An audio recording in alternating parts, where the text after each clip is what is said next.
I grabbed him and I shook him, literally, physically. And people who know me know that I'm very capable of doing that. I shook him and I said to him, what do you mean there's no hope? If you want a bid'ah, hopelessness is a bid'ah. We are a religion of hope. We live on hope. I've heard a lot of Muslims lately say, I'm so depressed. I was recently in Arabia, and I have a Muslim friend. He was a very active Muslim, and I said, what are you doing these days? He said, no, I've given up. That's what he said to me. He said, I've given up. I've had enough. You know, there's no hope. I grabbed him and I shook him, literally, physically. And people who know me know that I'm very capable of doing that. I shook him and I said to him, what do you mean there's no hope? If you want a bid'ah, hopelessness is a bid'ah. We are a religion of hope. We live on hope.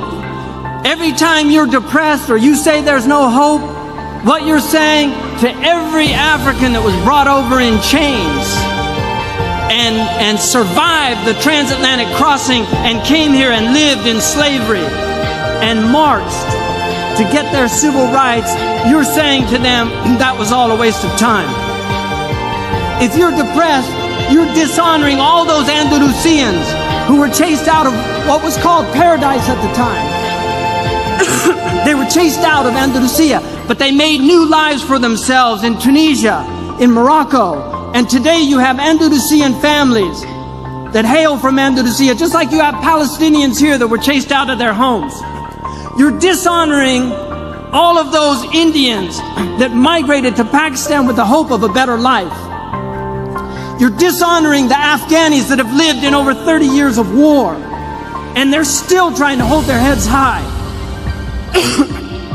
We can't do that. There's no room for hope. I'm in it till the last breath. I'm in it till the last breath. Because in that last breath, and I pray to God that Allah subhanahu wa ta'ala gives me on my last breath, Ashhadu an la ilaha illallah wa ashhadu anna Muhammad Rasulullah, because I believe in the promise of God. I believe that His Prophet was true. I believe that hell is true and that the fire is true and that the day of judgment is true. And I testify to the truth of the sirat, that we will be weighed in the balance, and there will be those who are found wanting, and there will be those who are given grace, and there will be the outstrippers. These are all true things that every prophet has taught, and I believe in them. And I will hold to them till I die, and the struggle continues. This world was never meant to be paradise. God has created a world that is meant to drive you to God. And if you're being driven to the devil, you've been duped, my friends. Because all of the hardships that you suffer in your life, if you believe in God, you will find those rewards on the day of judgment. I was in Abu Dhabi, and a taxi driver said to me, and I'm done. I was in Abu Dhabi. A taxi driver said to me, I said, where are you from? He said, Dar'a. And I said to him, I hope that your family's safe. He said the house caved in on them. My father was killed. He said to me, I've worked 12 years. Every month I sent everything I could back to my father to build that house.